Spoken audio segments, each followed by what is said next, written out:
कुमार और मेरे चैनल में आप सबका बहुत बहुत स्वागत है। आज मैं पढ़ाने जा रही हूँ एसएससी के बच्चों के लिए हिंदी का 5th लेसन, गोवा जैसा मैंने देखा। गोवा भाई कौन नहीं जानता है गोवा का नाम, और बहुत सारे तो दीवाने हैं जिन्हें पसंद है समंदर के किनारे।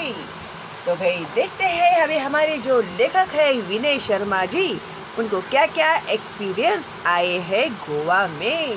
तो बहुत ही इंटरेस्टिंग होने वाला है ये लेसन शालिनी हुबलीकर के साथ। तो सबसे पहले हम लोग देखते हैं परिचय यानी इंट्रोडक्शन। तो जो हमारे राइटर है उनके बारे में हम लोग जानकारी लेते हैं। जन्म हुआ है उनका 1973 में उज्जैन मप्र यानी मध्य प्रदेश। परिचय: विनय शर्मा का अधिकांश लेखन उनके अनुभवों पर आधारित रहा है। तो उन्होंने जितने भी लेख लिखे हैं ज़्यादातर उन्हें जो भी एक्सपीरियंस आए हुए हैं उन एक्सपीरियंसेस के आधार पर उन्होंने ये जो लेख है उनके राइटिंग्स है वो लिखे हुए हैं। आपकी रचनाएं पत्र पत्रिकाओं में नियमित छपती रहती है, नॉवेल्स में या फिर मैगजीन्स में उनके या फिर न्यूज़पेपर्स में उनकी जो लेख होते हैं वो छपते रहते हैं। यात्रा वृत्तांत आपकी पसंदीदा विधा है। अभी यात्रा वृत्तांत यानी क्या? वो जहाँ पर भी ट्रैवल करके आते हैं तो वहाँ पर उन्हें क्या क्या एक्सपीरियंसेस आए, उन्होंने क्या क्या किया, वो सब वो लिखते हैं। आप लोग भी लिख सकते हैं, इसमें कोई बड़ी बात नहीं है, लेकिन लिखने आना चाहिए। साथ ही आपने व्यंग्य और ललित निबंध भी लिखे हैं। व्यंग्य यानी हंसने वाले, मजाकिया, और ललित यानी जो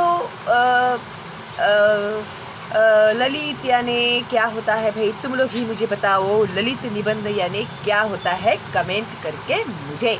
देखते हैं भाई मेरे कितने बच्चे मुझे आंसर देते हैं, क्योंकि अभी तो मैं हो गई हूँ ब्लैकआउट, क्योंकि मेरे दिमाग में से अभी निकल गया है ये वर्ड। तो आप लोग मुझे बताना कमेंट बॉक्स में, ठीक है। तो अभी ललित निबंध भी लिखते हैं। कृतियाँ: आनंद का उद्गम, अमरकंटक, ये है उनका ललित निबंध। चित्र की परीक्षा, ये है व्यंग्य। व्यंग्य यानी एक बात को लेकर उसका मजाक करके लिखा जाता है वो। अमरनाथ यात्रा, प्रकृति के बीच, कोयम्बतूर में कुछ दिन, यात्रा वृत्तांत आदि, ठीक है। ये है उनके लेख। अभी गद्य संबंधी, अभी ये लेखन के बारे में। प्रस्तुत यात्रा वर्णन के माध्यम से लेखक ने गोवा के सुंदर समुद्री किनारों, वहाँ की जीवन शैली, त्योहार आदि का बड़ा ही मनोरम वर्णन किया है। तो लेखक जब गोवा गए थे तो गोवा में उन लोग बीच पर गए, समुद्र के किनारे पर गए, वहाँ का जो वे ऑफ लाइफ है, वहाँ के जो फेस्टिवल्स है, उसके बारे में उन्हें जो जो भी एक्सपीरियंस आए हैं वो उन्होंने आप लोगों के साथ यानी हमारे साथ शेयर किए हुए हैं। तो चलो भाई देखते हैं क्या है इनके एक्सपीरियंस। गोवा, यह नाम सुनते ही सभी का मन तरंगायित हो उठता है, और हो भी क्यों न। यहाँ की प्रकृति, आबो हवा और जीवन शैली का आकर्षण ही ऐसा है कि पर्यटक खुद ब खुद यहाँ खींचे चले आते हैं। तो वहाँ की जो नेचर, प्रकृति यानी नेचर, कुदरत, और वहाँ की आबो हवा यानी क्लाइमेट, वहाँ की जीवन शैली, वहाँ के लोगों की वे ऑफ लाइफ का आकर्षण ही ऐसा है। आकर्षण मीन्स अट्रैक्शन ही ऐसा है कि पर्यटक यानी टूरिस्ट जो होते हैं खुद ब खुद यहाँ खींचे चले आते हैं। तो ये सब बातें जो है टूरिस्ट लोगों को अट्रैक्ट करती है गोवा जाने के लिए। देश के एक कोने में स्थित होने के बावजूद यह छोटा सा राज्य प्रत्येक पर्यटक के दिल की धड़कन है। अभी ये हमारे देश के एक कॉर्नर में होने के बावजूद भी बहुत से लोगों के दिल की धड़कन है, बहुत से टूरिस्ट लोगों के दिल की धड़कन है ये गोवा। यही कारण है कि मैं भी अपने परिवार के साथ इंदौर से गोवा जा पहुंचा। खंडवा से मेरे साढ़ू साहब भी सपरिवार हमारे साथ शामिल हो गए। अभी साढ़ू साहब यानी कौन? तो दीदी के हस्बैंड, दीदी के हस्बैंड को बोलते हैं साढ़ू। यानी तुम लोग तो साला और साली होंगे और उनके हस्बैंड को ही साढ़ू बोलते हैं, ठीक है? दीदी के हस्बैंड को साढ़ू बोलते हैं। तो उनके साथ भी विथ फैमिली वो लोग भी गए और ये लोग भी गए। 23 नवंबर को जब गोवा एक्सप्रेस मडगांव रुकी तो सुबह का उजास हो गया था, यानी सुबह हो गई थी। एक टैक्सी के हॉर्न ने मेरा ध्यान उसकी ओर खींचा और हम फटाफट उसमें बैठ गए। टैक्सी एक पतली सी सड़क पर दौड़ पड़ी। शीतल हवा के झोंकों से मन प्रसन्न हो गया और यात्रा की सारी थकान मिट गई। जैसे ही वो लोग टैक्सी में बैठे तो टैक्सी चालू हो गई तो ठंडी हवाएं बहने लगी।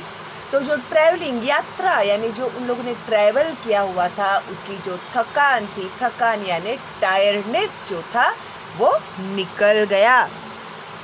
मैं सोचने लगा कि पर्यटन का भी अपना ही आनंद है, तो ट्रैवल करने का भी एक अपना ही आनंद है, अपना ही हैप्पीनेस है। जब हम जीवन की कई सारी समस्याओं से जूझ रहे हो तो उनसे निजात पाने का सबसे अच्छा तरीका पर्यटन है। अभी हमारा जो डेली रूटीन होता है, हम लोगों का जो वे ऑफ लाइफ होता है, उसमें कभी कभी इतना स्ट्रेस आता है, इतना टेंशन होता है हम लोगों को हमारी रूटीन लाइफ में। तो कभी कभी उससे छुट्टी पाने के लिए या उससे छुटकारा पाने के लिए इस तरह से घूमने जाना यानी क्या है, ये उस प्रॉब्लम का एक सॉल्यूशन ही है। ब्रेक चाहिए ना, हर इंसान को अपनी रूटीन लाइफ से थोड़ा सा ब्रेक चाहिए ही होता है। इसके लिए तो जाते हैं ना हम लोग घूमने फिरने के लिए। बदले हुए वातावरण के कारण मन तरोताज़ा हो जाता है तथा शरीर को कुछ समय के लिए विश्राम मिल जाता है। अभी क्लाइमेट जो है वहाँ का चेंज होता है और उसके कारण जो मन होता है वो एकदम फ्रेश हो जाता है, सारी थकान दूर हो जाती है और हम लोगों की जो बॉडी होती है जो डेली रूटीन में भाग भाग भाग कर वो थक गई रहती है तो उसे भी थोड़ा आराम मिलता है। हम लोग कैसे रिलैक्स जाते हैं और लॉज में सब सामान फेंकते हैं और आराम से सोते हैं। आहा 2-3 दिन तक अभी कोई टेंशन नहीं, कोई स्ट्रेस नहीं, बॉस नहीं, कोई सर्वेंट नहीं, एकदम रिलैक्स और पूरा आराम। तो यही तो मज़ा होता है ना घूमने जाने का। तो विश्राम करना यानी आराम करना। कुछ देर बाद हमारी टैक्सी मडगांव के 5 किलोमीटर दूर दक्षिण में स्थित कस्बा बेनालियम के एक रिसोर्ट में आकर रुक गई। अभी उनकी जो टैक्सी थी मडगांव के 5 किलोमीटर दूर दक्षिण में स्थित, यानी दक्षिण यानी क्या, पूर्व पश्चिम उत्तर दक्षिण, ईस्ट वेस्ट नॉर्थ साउथ। तो साउथ में स्थित कस्बा बेनालियन के एक रिसोर्ट में आकर रुक गई। यह रिसोर्ट हमने पहले से बुक कर लिया था। अब इन लोग का घूमने जाने का तो प्लान था ही, तो पहले ही इन्होंने होटल वगैरह सब बुक करके रखा हुआ था, रिसोर्ट बुक करके रखा हुआ था। इसलिए औपचारिक खाना पूर्ति कर हम आराम करने के इरादे से अपने अपने स्यूट में चले गए। अभी औपचारिक खाना पूर्ति यानी जो फॉर्मेलिटीज़ होती है ना कि आप लोग आए, फिर आप कितने दिन रहने वाले हैं, फिर वो लोग लिखते हैं, फिर पैसे भरने पड़ते हैं या फिर ऑनलाइन भरे हुए रहते, जो भी वो फॉर्मेलिटीज़ होती है ना, वो पूरा करने के बाद आराम करने के इरादे से वो लोग अपने अपने सीट में चले गए। इससे पहले कि हम कमरों से बाहर निकले, मैं आपको गोवा की कुछ खास बातें बता दूं। दरअसल गोवा राज्य 2 भागों में बटा हुआ है, दक्षिण गोवा जिला तथा उत्तर गोवा जिला। इसकी राजधानी पणजी मांडवी नदी के किनारे स्थित है। ध्यान से सुनना है ये सब बातें। और स्थित है, कहाँ गया भाई, हाँ ये रहा यहाँ पर। यह नदी काफी बड़ी है तथा वर्ष भर पानी से भरी रहती है। फिर भी समुद्री इलाका होने के कारण यह मौसम में प्रायः उमस तथा हवा में नमी रहती है। उमस यानी ह्यूमिडिटी, क्योंकि समंदर होने की वजह से वहाँ का जो क्लाइमेट होता है वो ह्यूमिड होता है और हवा में नमी बनी रहती है, यानी गीलापन रहता है। शरीर चिपचिपाता रहता है, लेकिन मुंबई जितना नहीं, क्योंकि यहाँ का क्षेत्र हरितीवा से भरपूर है। फिर भी धूप तो तीखी ही होती है। अभी जितना हमारा ह्यूमिडिटी मुंबई में है उतनी ह्यूमिडिटी वहाँ पर नहीं है। क्यों नहीं है? क्योंकि वहाँ पर हरितीमा से भरपूर है। हरितीमा मीन्स क्या? ग्रीनरी। तो वहाँ पर ग्रीनरी बहुत ज़्यादा होती है, लेकिन धूप जो होती है ना वहाँ की बहुत ही तीखी होती है, यानी जला देने वाली होती है।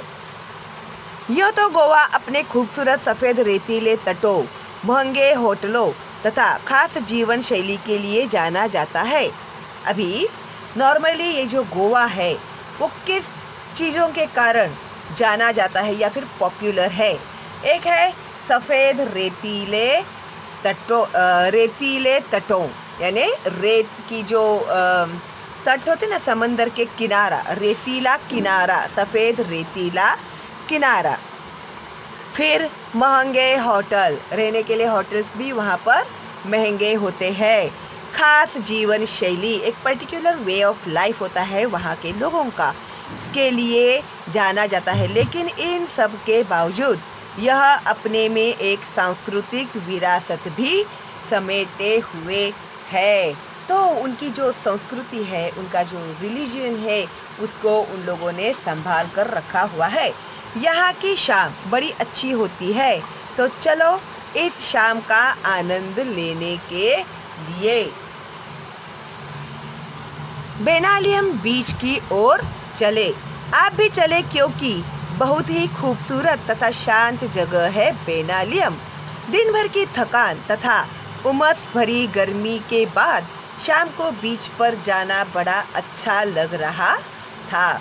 अभी दिन भर की थकान और उमस के कारण, यानी जो ह्यूमिडिटी थी उसके कारण जब शाम को वो लोग बीच पर गए तो उन लोग को बहुत अच्छा लगा। रिसोर्ट से बीच की दूरी कोई 1 किलोमीटर ही थी, लेकिन जल्दी जल्दी चलने के बाद भी यह दूरी तय ही नहीं हो पा रही थी। अरब सागर देखने का उत्साह बढ़ता ही जा रहा था।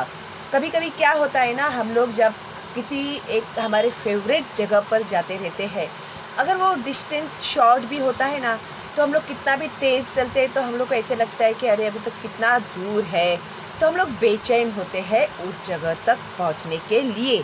तो ऐसे ही हो रहा है लेखक को भी, क्योंकि 1 किलोमीटर का ही डिस्टेंस था और वो तेज़ भी चल रहे थे, फिर भी ऐसे लग रहा था उनको कि ये जो दूरी है वो तय नहीं हो पा रही है।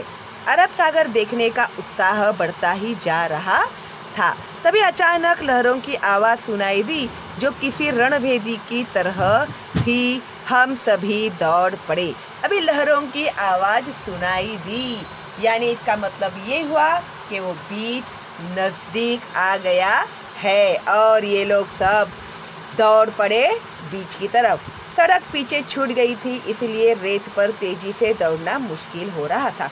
नेचुरली रेत के ऊपर नॉर्मली तो हम लोग दौड़ नहीं पाते, फिर भी धसे हुए पैरों को पूरी ताकत से उठा उठाकर भाग रहे थे। तो रेत में उनके पैर अंदर जा रहे थे, तो भी वो लोग पैर उठा उठाकर भाग रहे थे। खूबसूरत समुंदर देखते ही मैं उससे जाकर लिपट गया। इधर बच्चे रेत का घर बनाने में जुट गए। अभी समंदर में वो तुरंत जाकर लेट गए और बच्चे जो थे वो लोग रेत बनाने लगे। तुम लोग भी बनाते थे ना, या अभी भी बनाते होंगे तुम लोग। घर बनाते हैं, फिर किला बनाते हैं, या फिर कोई फेस बनाता है। कभी कभी देखो रेत पे तुम लोगों को अच्छे अच्छे उन लोगों ने मूर्तियाँ बनाई हुई रहती है।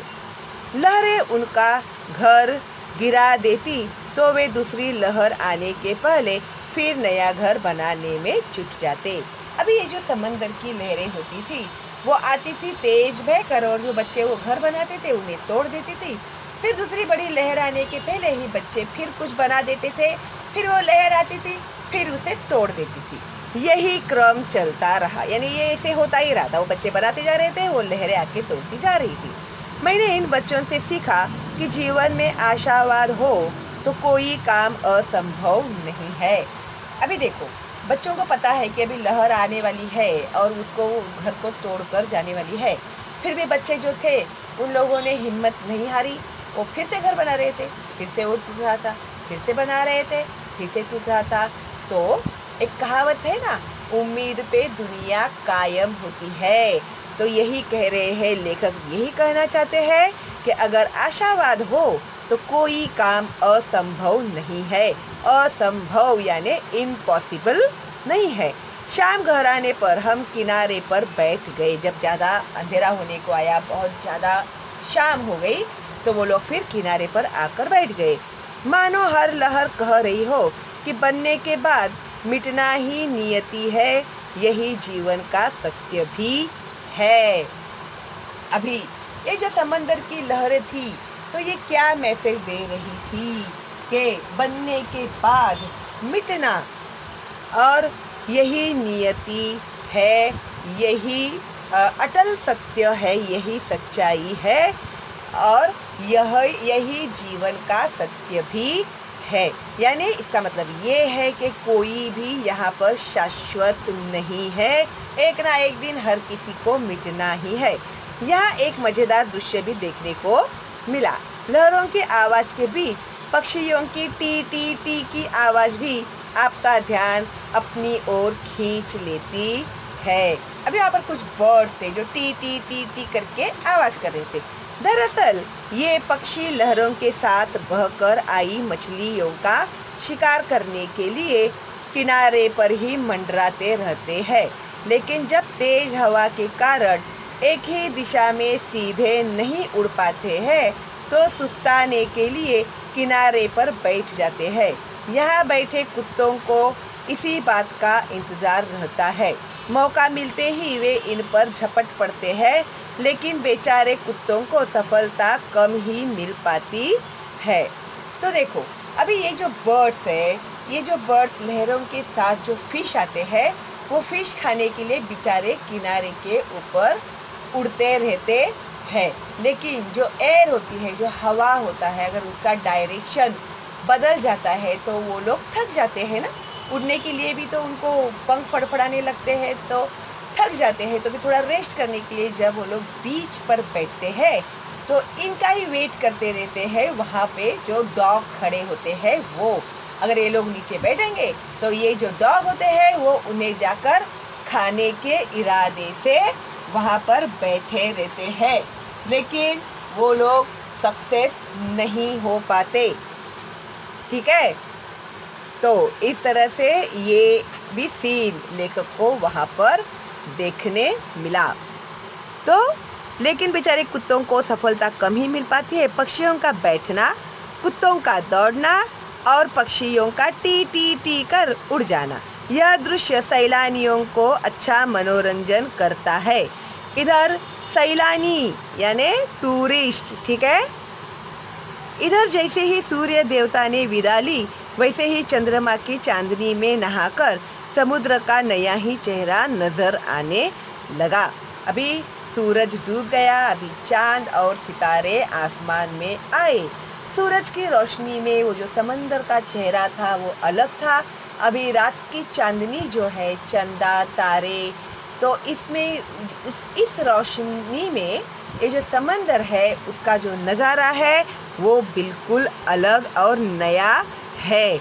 अब समुद्र स्याह और भयावह दिखने लगा। अभी जैसे ही अंधेरा हुआ तो समुद्र में कैसे एकदम डार्क स्याह यानी डार्क और भयावह यानी हॉरिबल दिखने लगा। अगले दिन हमने बस से गोवा घूमने की योजना बनाई। योजना यानी प्लान। अगले दिन यानी नेक्स्ट डे हमने बस में गोवा घूमने की योजना बनाई। वैसे घूमने फिरने के लिए यहाँ बाइक आदि किराए पर मिल जाती है। देखो अभी वहाँ पर रेंट पर बाइक भी मिलती है और उन पर ही घूमने का मजा भी आता है, लेकिन बच्चों के कारण हमने बस में जाना मुनासिब समझा। अभी छोटे बच्चे हैं तो बाइक से जाना तो सेफ नहीं था, इसके लिए उन लोगों ने बस से जाना ज़्यादा सेफ समझा। यहाँ की सी फूड की अधिकता होने के कारण शाकाहारी पर्यटकों को सुस्वादु भोजन की समस्या से भी दो चार होना पड़ता है। अभी जो गोवा है, गोवा में फ़िश बहुत ज़्यादा मिलते हैं, सी फूड वहाँ पर बहुत ज़्यादा मिलते हैं, तो ज़्यादातर वहाँ पर जो लोग होते हैं वो सी फूड खाने वाले ही लोग होते हैं। अभी कोई वहाँ पर गया शाकाहारी यानी नॉन वेजिटेरियन, अगर वहाँ पर कोई नॉन वेजिटेरियन टूरिस्ट चला जाता है तो उसको बेचारे को ज़रा खाने पीने का थोड़ा प्रॉब्लम ही हो जाता है। जो नॉन वेजिटेरियन होता है वो तो दबा कर खाता है, लेकिन जो वेजिटेरियन होता है थोड़ा उसको खाने पीने का थोड़ा सा प्रॉब्लम होता है। काफ़ी भटकने के बाद अच्छा भोजन मिल गया तो समझो किस्मत, और जेब तो ढीली हो ही गई। अभी बहुत ढूंढ के कोई एक वेजिटेरियन होटल मिलता है तो वहाँ पर जाके अगर खाना भी खा लेते हैं तो बहुत ही कॉस्टली होता है। जेब ढीली होना यानी पैसा बहुत ज़्यादा खर्चा हो जाता है। यह समस्या हमें पहले से पता थी, तो ये प्रॉब्लम होने वाला है हम लोगों को पहले से पता था, इसलिए हम अपने रिसोर्ट के स्यूट में उपलब्ध किचन में ही भोजन करते थे। अभी उन लोग को पता था कि बाबा बाहर अगर हम लोग खाएंगे कुछ भी तो वो बहुत ज़्यादा एक्सपेंसिव होगा और हम लोगों को परवड़ेगा भी नहीं। इसके लिए जो उनका सूट था तो सूट में जो खाना मिलता था किचन में वही वो लोग खाते थे। सबसे पहले हम अंजुना बीच पहुँचे। गोवा में छोटे बड़े करीब 40 बीच है, लेकिन प्रमुख 7 या 8 ही है। अभी गोवा में 40 बीचेस है, लेकिन उसमें की जो मेन बीच है ना वो 7 या 8 ही है। अंजुना बीच नीले पानी वाला पथरीला बहुत ही खूबसूरत है। अभी ये ना बीच का नाम याद रखो आप लोग, अंजुना बीच। अंजुना बीच का पानी कैसा है? ब्लू कलर का है, नीले पानी वाला, यानी जो है ना ऐसा ब्लू कलर का है। पथरीला है यानी वहाँ पर बहुत ज़्यादा पत्थर है, स्टोन है, बहुत ही खूबसूरत है, बहुत ही ब्यूटीफुल है। इसके एक और लंबी सी पहाड़ी है। ये जो बीच है ना इसके वन साइड एक बहुत ही बड़ा पहाड़ है, माउंटेन है। पहाड़ी के यहाँ के बीच का मनोरम दृश्य देखा जा सकता है। अभी जहाँ अंजुना पहाड़ी है जहाँ से बीच का मनोरम दृश्य देखा जा सकता है। अगर आप लोग पहाड़ पर चढ़ जाएंगे तो बीच की जो ब्यूटी है वो आप लोगों को देखने को मिल सकती है। समुद्र तक जाने के लिए थोड़ा नीचे उतरना पड़ता है। वो पहाड़ से थोड़ा नीचे उतरेंगे तो समंदर में हम लोग जा सकते हैं। नीला पानी काले पत्थरों पर पछाड़ खाता रहता है, यानी वो जो लहरें हैं ना वो उसको टकराते रहती है। नीला पानी और ब्लैक पत्थर। Can you imagine the beauty of that scene? Yes I can imagine. तुम लोग भी भाई गोवा जाओ अभी मेरे साथ साथ, मैं भी अभी गोवा ही घूम रही हूँ, तुम लोग भी घूमो, ठीक है? और कैसा लगा गोवा बताना मुझे, ठीक है? तो ब्लू वाटर एंड काले पत्थरों पर पछाड़ खाता रहता है। पानी ने काट काट कर इन पत्थरों में कई छेद कर दिए हैं, जिससे ये पत्थर कमज़ोर भी हो गए हैं।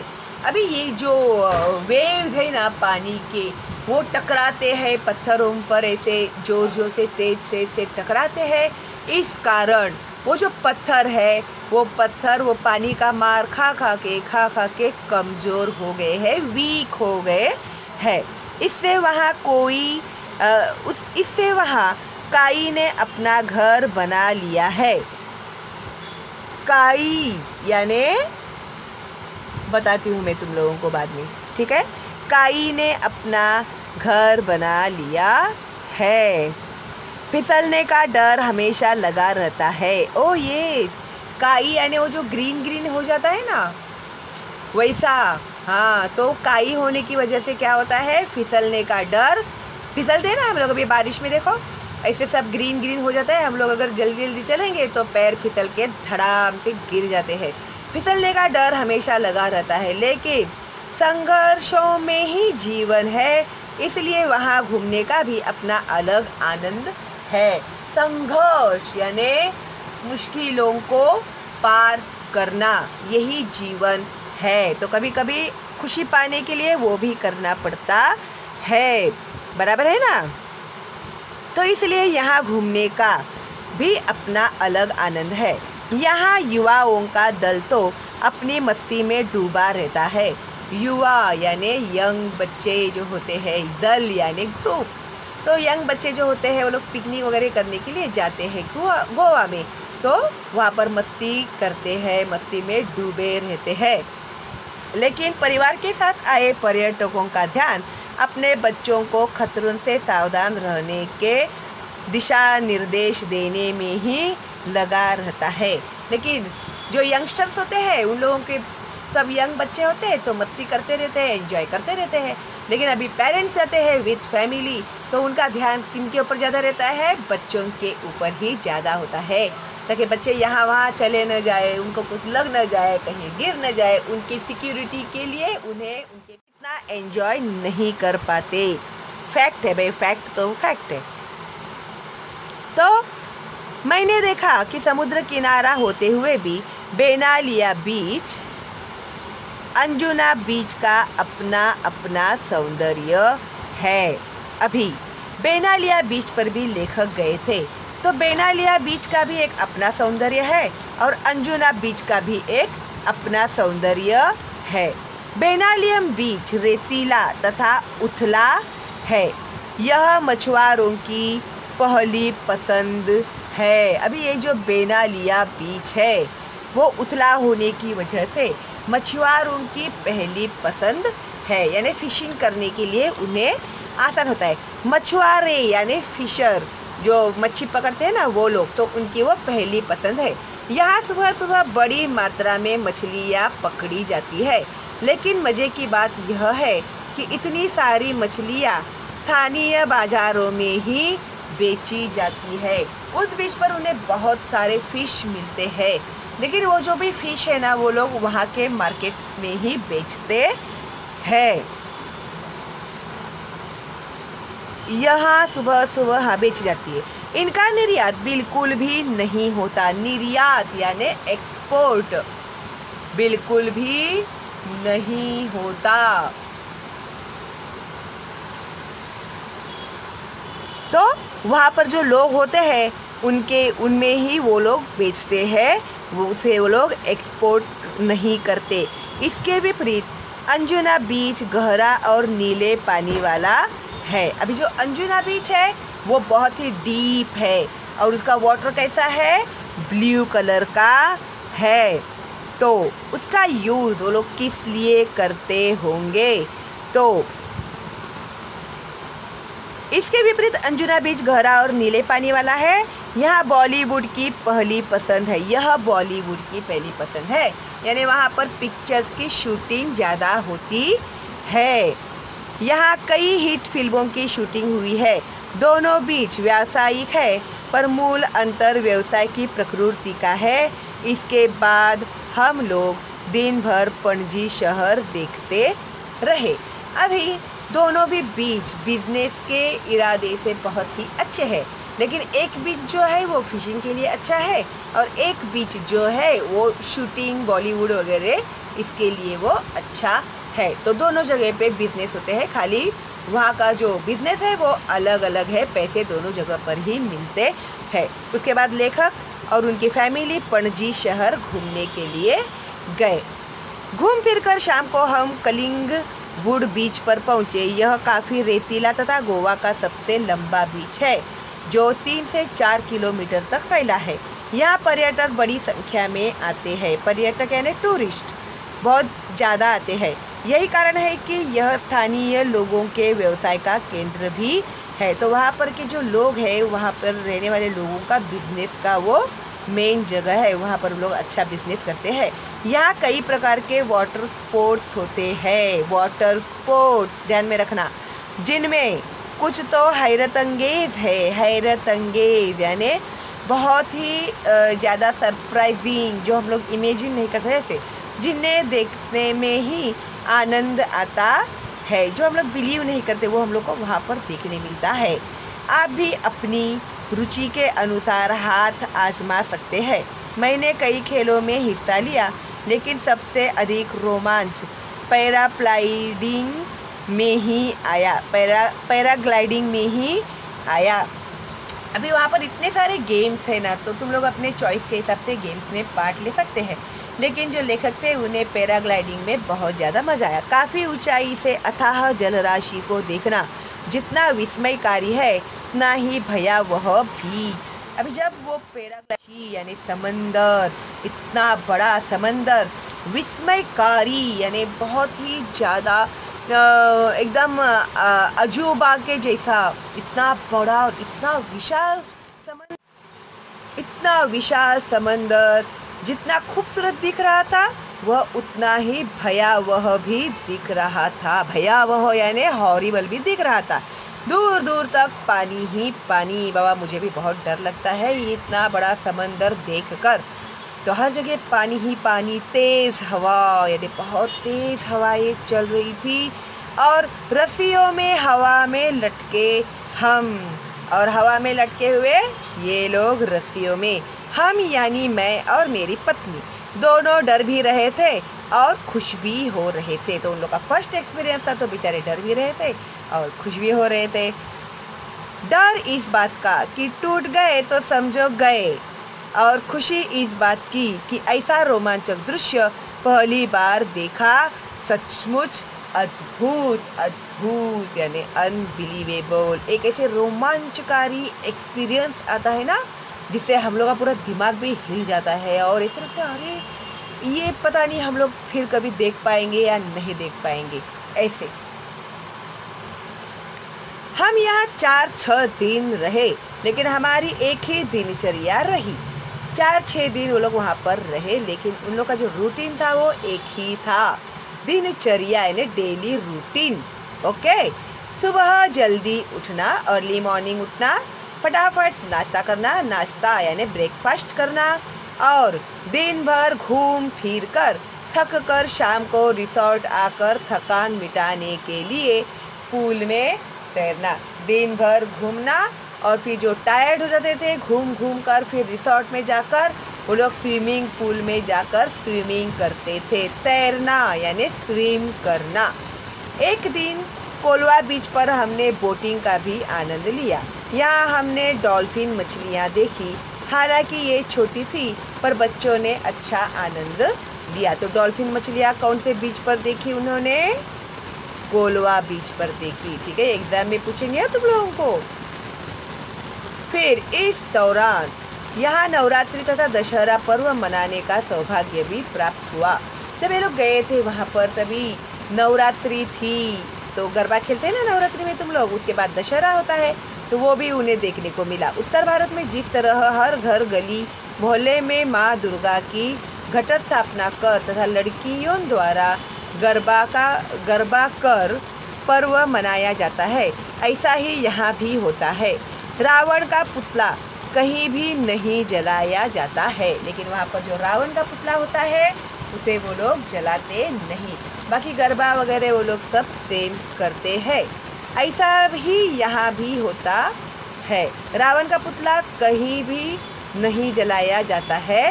सुबह से लोग अपने वाहनों की सफाई कर उनकी पूजा करते हैं, यानी अपने जो व्हीकल्स है उन्हें धो भी कर उनकी पूजा करते हैं, और शाम को भगवान की एक पालकी मंदिर ले जाई जाती है। इसके बाद एक पेड़ विशेष की पत्तियां तोड़कर लोग एक दूसरे को देकर बधाई देते हैं। सबकी अपनी अपनी सांस्कृतिक परंपरा है। तो ये जो पेड़ की पत्तियाँ एक दूसरे को देकर बधाई देते हैं, तो उसे कहते हैं ना, सोना लो और सोने के जैसा रहो। मराठी में बोलते हैं सोनं घ्या आणि सोन्यासारखे रहा। तो दशहरे के दिन वो एक पत्ता होता है, उस पत्ते का नाम मुझे नहीं याद आ रहा है अभी। मुझे बताओ भाई, तुम लोग ही कमेंट करके किसे याद आ रहा है तो। ठीक है, देखते हैं भाई सबसे पहले कमेंट करके कौन बताता है उस पत्ते का नाम। ठीक है, तो देखो दशहरे के दिन हम लोग पत्ता देते हैं और बोलते हैं सोना लो और सोने के जैसा रहो। तो ये एक कल्चर है, तो अपने अपने कल्चर के हिसाब से हर कोई फेस्टिवल सेलिब्रेट करता है।